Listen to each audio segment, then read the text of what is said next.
Processing cassava into Gari takes 4 stages: peeling, grating, draining. The fourth one is frying your cassava dough into Gari. The third stage, which is the draining and fermentation process, this is where you drain the starch, and not just the starch, also the water from the cassava dough. Okay, you make it dry that you can be able to go through the fourth process, which is the frying stage. Formerly, we will only peel our cassava without cutting it into pieces, but the grating machine operators advise that we cut it into pieces and also remove the roots from it, that it will be easier for the grater to grate our cassava. If you don't have time to grate your cassava at the same day, then what you want to do is, after washing, you put it in water and make sure the water has covered it to the top. As you can see, it should fill the bowls to the brim, that there wouldn't be any cassava showing up without being in the water. Here it is. I have done my own grater, and I am not going to grate all of those things. It would waste time. It takes so much time, so I'll be taking it out there to a grater machine where they will just kind of grate it, and that will be very quick. But to you that is in the house, you are home and you are thinking like, how do I do this myself? How do I make my own banku condo cassava dough, or I want to make Gari very quickly? How do I get this thing done? You can produce this grater yourself. It's very quick to do and easy. As you can see, just use tin tomatoes, the larger one, and boy, you got your thing ready. Your machine is set, and all you have to do is put your cassava dough at the sharper side and keep on dragging it all over, and you just grate the thing. So just grated this, and you can see it's kind of smooth. You could use it for banku or any other thing. So what is happening here right now is this has been grated. We have our condo set, and we are getting this prepared for draining. Why are we putting so much water on it? It's because we want to get the starch out of it quickly. That when you are frying, it is easier to do. Okay, but if the starch is in it, it takes more time to dry, and it also takes more time to fry. And if you have the starch in it and you are frying it, the Gari becomes bigger, and when you eat it as well, it's kind of starchy. You don't want that to happen. That's why we are pouring water on it, that you could see it's very soft, and it's kind of watery. Okay, that's exactly what you want it to do, that you can drain the water, you can drain starch out of it quickly. You could see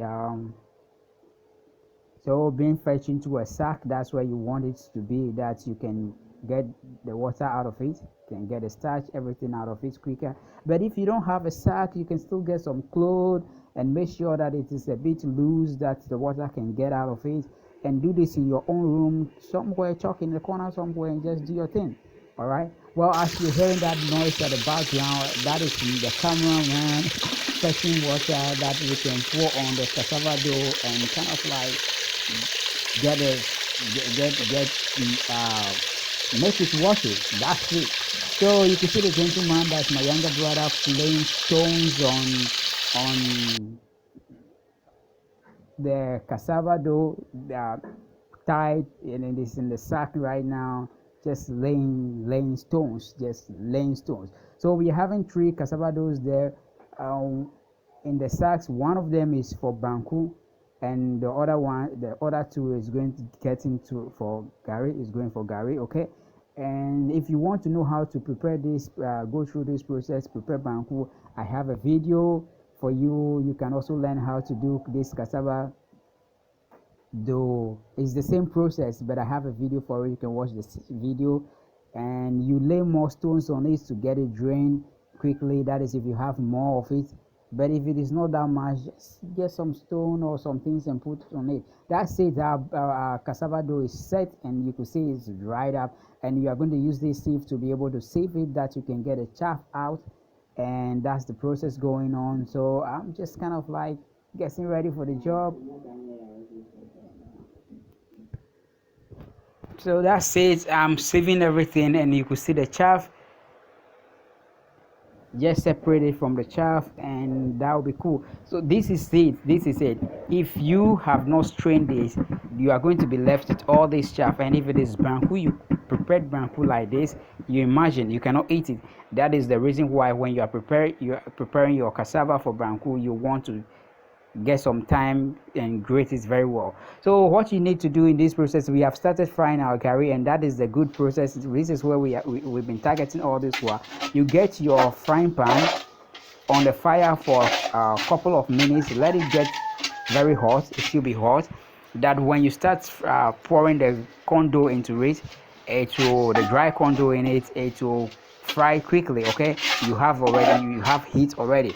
So what you do here, you could see that it is multiplying, getting plenty and plenty. What my mom is doing at this process, this stage, is she is getting more of the corn dough, the cassava dough into the pan. You see, so you fry for about a minute or two, then you fresh corn dough into the frying pan, and keep on just passing the whatever you have, kind of calabash or whatever you have. You can use whatever it is that you have, and just keep on mashing it up, and say fetching, adding a little bit, about a minute or two. Just keep on rubbing it all, stirring or whatever it is that she's doing. So Gary is getting exactly where we want it. You could see it's drying up, and the color has quite changed. You could hear some sound at the background showing that okay, this is getting where we want it, and it's almost ready for eating. And that's it. That's exactly where we want it. It is well prepared. It is cooked. This is about 40 minutes. So you can spend about 30 to 40 minutes frying gari. The peeling and the draining processes are not part of it. I'm talking about frying. Okay, the number of time, the hours or minutes it takes to fry gari differs. In this sense, the amount of gari you are frying, or of dough you are frying, counts. The fire also counts. Then how much you are adding to your gari whilst you fry, all these things counts. Then also, how dried is your corn dough, your cassava dough. If your cassava dough is not well dried, it's not dried enough, it will take more time to fry.